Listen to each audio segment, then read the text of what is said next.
A Christmas Meditation, Murdo MacDonald-Bayne. On Bethlehem Hill the shepherds gathered the flocks together, the lambs bleated for their mothers, the night was still and the stars shone overhead. The shepherds looked up to see a star much brighter than all the others. A child was born in the dead of night. It had been prophesied that a child would be born to show the way to the light that would dispel the darkness of the night of man's ignorance. Hearts were filled with a longing for peace, for the world was cruel and hard. There was no hope left. What hope there had been destroyed by hatred, war, and strife. So he came that men might live and know the truth, the love of the living God. The Bible is rich in divine promises of salvation. Behold, thy salvation cometh, says Isaiah. I will show him my salvation, wrote the psalmist.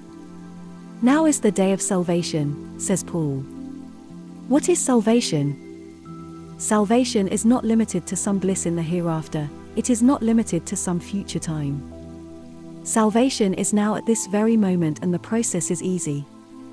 Then we see how the Satan of the self separates man from man. At that moment the Christ is waiting to enter the heart, the Christ that liveth in every soul that lives. Our sins we impose upon ourselves, and the moment we recognize how erroneous our thinking and actions are, they fall away from us, and at that moment salvation is at hand. It was this that the man of Galilee made plain to us: at this very hour you will be in paradise with me. God has promised his salvation now, not tomorrow or sometime in the future. And he fulfills his promise instantly you make a place in your heart for him. Rise up now and be free. Take up your bed and walk. Fear ye not, stand still, and see the salvation of the Lord which he will show to you today. Exodus 14:13. Forgiveness is free. It shall be remembered no more against thee. Granting forgiveness to some and not to others is not forgiveness. Forgiveness must be complete, otherwise there is no forgiveness. Forgiveness must be within and not without, otherwise how can we expect forgiveness unless we are free ourselves by complete forgiveness of the whole world? The Christ Spirit is within and is the very spirit of forgiveness that can say at the hour of greatest trial and pain, "Forgive them, for they know not what they do." We must banish from our hearts every iota of resentment towards any person or state of affairs. Only then are we filled with that sense of freedom that enables that surging impulse of spiritual energy to fill our being as we free ourselves through forgiveness. When you are no longer the central figure in forgiving, when there is no longer you and the other, only then is there freedom in forgiveness. To measure up to the divine standard, our forgiveness must be full and complete, and it is at this time that the wonder of a forgiving heart is born on Christmas Day. To remember those words that fell from his lips, "Father, forgive them, for they know not what they do," revealed the love of God. With this comforting presence of the Father, my Father, your Father within me and you, we will never be depressed or cast down by any inharmonious situation that involves us or our loved ones. I turn to my Father, your Father, and see that the Christ Spirit is born again in me and you. Thus I am comforted by his love, and you know that that love is for you also. Behold, I am the Son of God. I am not subject to any weakness of the mind or body, for I know that my Father's life is my life, his love my love. Then I share his deep everlasting love towards all. I set everyone free by his love as I free myself by his enduring love. God's help is always at hand, he responds immediately you make a place for him, your receptive state permits the flow of his wisdom and love to fill you to overflowing. You are no longer impeded or frustrated by conditions, for you have seen the light of the world, that light that lighteth all who come into the world. Draw nigh to God and he shall exalt you, says James. In the 91st Psalm we read these words, "I will set him on high because he hath known my name." Exaltation is a state of being we attain through true meditation, a meditation that frees us from the self. I of mine own self am nothing. It is the Spirit of the Father within that doeth these things. Therefore we know the answer to every problem when the self has died in the life of the Father. By this we increase our faith so that nothing is impossible to us when we are one with him. It is this that we see in the life of him who came that Christmas Day, and because we are not separate from him, what is his is ours also. Say in your heart, I am filled with thy presence, direct every action that I may become the channel for thy perfect expression. My Father and I are one, and he is within me. He is mighty, his pure love animates all creation. His love is expressed through every action of mine, for he is forever true and everlasting. I shall put my spirit in you, and ye shall live. Ezekiel 37:4. At this time of the year there is the desire to give. There are some who possess much, and there are those who do not possess much material means. Yet there are countless ways of helping, blessing, serving, and spreading love and cheer without giving a single material gift, and much of this is more beneficial, for it is the Christ way of giving, the giving and sharing of the inner spiritual gift of love and service. These gifts are permanently helpful to all. There is no limit to our capacity for giving spiritually, for God gives to us abundantly according to the blessings we bestow on others. We have often heard the words, "I like to be in her or his presence, I feel so at peace. I feel rested, I feel renewed." There is something about that person that is filled with the Spirit that makes the world look good after all.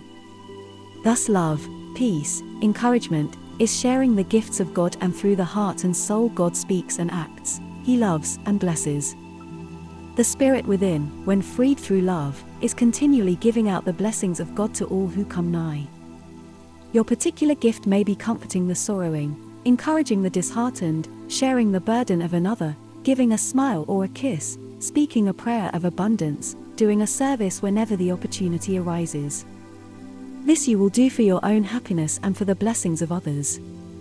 Jesus did not keep great material wealth at hand to share with others, but those whose lives he touched could not be more greatly enriched if he had been possessed of several fortunes to share with them. In all our giving at this time and even throughout the year, it is to give lovingly of the Christ self that blesses and encourages others, for thus we emulate the Christ in our giving, and we have the joy of knowing that out of all the gifts we can offer we have given the best that can be given. Paul says, "Faith is the substance of things hoped for, the evidence of things not seen." This is seen where the Christ self is freed from the bondage of the personal self that hides it. Then faith has tremendous power, and is equal to every demand that I make upon it. Faith is always active where there is love, peace, wisdom, joy, courage, strength, and all the qualities of the Christ self within, and as you receive Christ so shall you walk with him in love and faith that comes from knowing all that is false. Let us love one another, for love is of God, and every one that loveth is born of God, and knoweth God. John 4:7. I will be with thee, I will not fail thee, nor forsake thee. Be strong and of a good courage. Joshua 1:5-6. Then do what it says in Hebrews 10:22, draw near with a true heart. How shall we know that our heart is true? Only by seeing the false that we have accumulated through the self, and when this is seen free from fear, condemnation, or criticism, then in this freedom we will find that which is true in our own hearts. Therefore my prayer for today is the joy that comes from the knowing of the birth of the Christ in all who can look at the cross and be free, the cross that holds within it the bondage of the self. Yes, I may be crucified upon it, but in that crucifixion I am freed through the Christ that dwells within. In the past I have declared my faith in God, I have acknowledged him as the source of all good things. Nevertheless I now see that I have had merely a limited conception of God, I have pictured him far away beyond my immediate reach. But now I find that in my own heart he dwells, he is the Christ that liveth forever. I now see that I can never be separated from him, for I am his son. Now I rejoice in the greatest gift that can ever be bestowed upon man, my Father and I are one. Today, this Christmas Day, let the world rejoice that the Christ is born, Christ born in me, in you, born in every heart. The livingness of God, the perfectness of himself is embodied in all that he has created. In my heart, in your heart, and in the heart of all there is that Christ, and when freed from the bondage of the self a new world will arise, not in time, but now. Immediately. For I and the Father are one. So let the sons of God, the sons of men, greet each other this day with joy and love, because we are all filled with that holy presence, the babe in swaddling clothes, for such as these make up the kingdom of heaven. Unless we become as little children we shall not enter therein. only when the self dies the Christ lives. We will have found the Christ, the Holy Child, the symbol of the divine perfection, dwelling in our hearts as our divine nature is revealed in our gifts of love to one another. What greater joy could the world have this day than the gift of divine love in the hearts of all who live on earth? What greater joy can we have than when we can say the Christ liveth in the hearts of all men this very day? We stand on the threshold of the new year with our hearts and minds filled with love, the solvent for all problems great and small. For this is the only way, and as love enfolds us we are more like him who made us in his own likeness. Therefore bless each day of the new year with words of love and peace to all men of every land. Comfort those who are not yet free. Bid them look within to the Christ that liveth now, and gives healing to every heart. Then your own life will be rich and free. I will walk with thee, my joy shall never cease, my spirit uplifted, for I know thy holy peace. I am the way, the truth, and the life. John 14:6. Benediction. O divine Father, thou lovest all thy children, and each is my brother and sister. Teach me to love and serve as thou dost love and serve all. Then I will find my happiness in the joy that thou hast in thy love, divine Father of mine. My peace and my love remain with you. Yours very sincerely, Murdo MacDonald-Bayne.